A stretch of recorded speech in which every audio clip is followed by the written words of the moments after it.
Anyone who thinks Hollywood movies are expensive to produce probably knows nothing about the video game industry. There are sums of money invested there that can easily keep up with the biggest blockbusters in the world. And for games like GTA 6, entire worlds are created with incredibly NPCs and incredible graphics.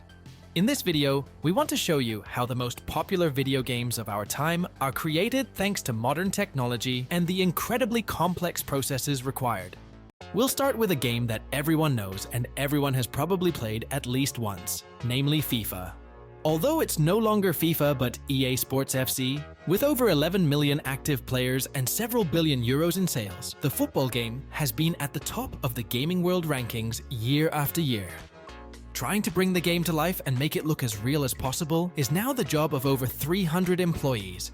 Above all, to make the players' movements look as real as possible, EA introduced a few years ago an extremely complex method familiar from Hollywood: motion capture. In the process of motion capture, actors typically wear a tight suit equipped with countless motion sensors in order to transfer even the smallest body movements to a computer. In the case of FIFA, amateur footballers are hired every year and have to complete football moves for days in EA's studios. They have to make sudden changes of direction, jump high, and perform various other football moves. A complex algorithm then transfers the way the digital footballers move around the game as realistically as possible. However, FIFA also owes its success to the fact that it uses not only amateur players, but also professional football stars for this purpose. EA ensures this every year, and the most famous stars incorporate their individual moves into the game themselves. A few years ago, for example, Cristiano Ronaldo was in the studio to record his shooting style and other special features of his playing style. FIFA puts a lot of effort into providing realistic commentary during the match. For many weeks, commentators have to say countless sentences into the microphone for this purpose.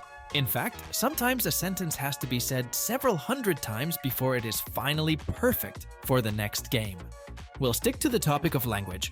As already mentioned in FIFA, language is not only extremely complex when it comes to integrating it into a game, but it is also fundamentally important when it comes to keeping a game interesting. The perfect example of this is an absolute classic game, The Sims. Everyone who has ever played The Sims knows that the characters in the game speak their own language, namely Simlish. Ah, Chilu. Buma Samsomog. It is of course not a real language, but is only available in The Sims games. But why don't the characters just speak a normal language? The answer to this is quite simple. As early as the first version of The Sims in 2000, the creators noticed that there were often repetitive actions in the game. They were of the opinion that it would quickly become annoying for the players if this action was accompanied by the same words over and over again, and this would eventually get on your nerves. So they developed a language that is very similar to English, but doesn't annoy you as quickly since nobody understands it anyway. Wowza!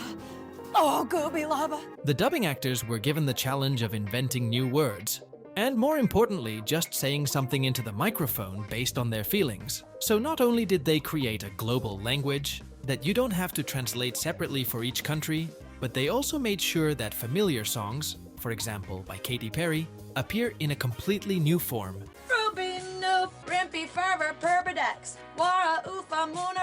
We now come to one of the most popular video game series of all time, Grand Theft Auto, at least since GTA San Andreas. If you've ever played Grand Theft Auto, you'll know that almost no video game comes as close to the real world as this one, because the locations are based on real-world locations. It's particularly interesting in how Rockstar Games, the studio behind Grand Theft Auto, manages to turn real cities like Los Angeles, New York, or Miami into a video game map. During the development work on the next Grand Theft Auto installment, it emerged how Rockstar is sweeping entire cities into reality. A former employee explained that developers often travel to different places and then record the environment in detail. In particular, they take hundreds of thousands of photos of streets, buildings, and local landscapes. And it has been revealed that Rockstar Games even goes one step further. In Miami, a bar owner posted online that he was asked by the game's developers if he would sign a contract that would give the team the right to record the interior of the bar and later use it for the development of the game.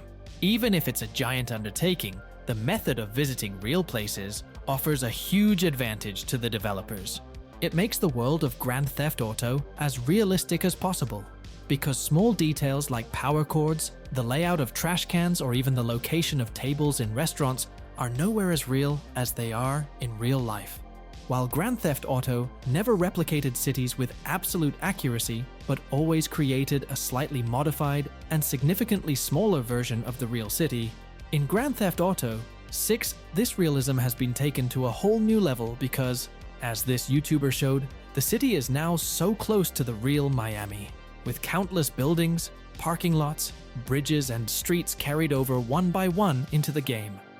In comparative shots between the actual locations in Miami and the locations in the game, there is almost no difference except for the game's graphics. Let's move on to a game that has an even more ambitious goal than GTA. Because with Flight Simulator, Microsoft not only wanted to digitally recreate an area on Earth, but they wanted to have the entire Earth in a video game and in the most realistic way possible. The gameplay principle of the simulator is actually quite simple. You control a plane at every airport in the world and you can see the land from above. But in the current installment of the series, Microsoft has brought every city and landscape from the real world into the flight simulator. Given that only 15 people worked on the game, this does sound like magic. However, Microsoft has come up with a crazy method to replicate Earth. It uses map services like Google Maps, whose images are then converted from 2D to 3D by artificial intelligence. This way, you can see the entire planet copied and integrated into the game. To store the gigantic amounts of data, they then use their own cloud in which all the important datasets of the game are stored. Flight Simulator is the perfect example when it comes to combining the latest software technology and artificial intelligence with a game. What's most impressive is that not everything on the artificial globe is just a flat image, but especially in the larger cities, even individual buildings are visible, which makes flying over New York or London so lifelike that you don't even notice that you're actually just flying over a moving satellite image. Finally, we come to a game in which the creators had to be very creative to make it as real as possible. And that's the video game Stray. It's about wandering around a big city from a cat's point of view and completing various missions. But how does one as a developer get into the perspective of a cat? The bosses at Game Studio Blue 12 had a simple idea. They first asked all employees to observe a cat up close and transfer its movements into the game. After the rough story was written, a much bigger challenge arose: how to simulate the cat's movements as authentically as possible. They worked with motion capture in a similar way to FIFA. However, with a cat, since cats are hard to train and don't like it when something is forced on them, the developers had to be extremely careful, so initially, they only attached 2 sensors to each cat so it could slowly get used to them. Over time, there were more and more sensors, and they were able to transfer normal movements such as walking or eating to the computer. Over time, through intensive training, the cats became capable of overcoming obstacles, climbing walls, and running entire parkour. This was the only way in which the physical movements could be transferred to the game realistically.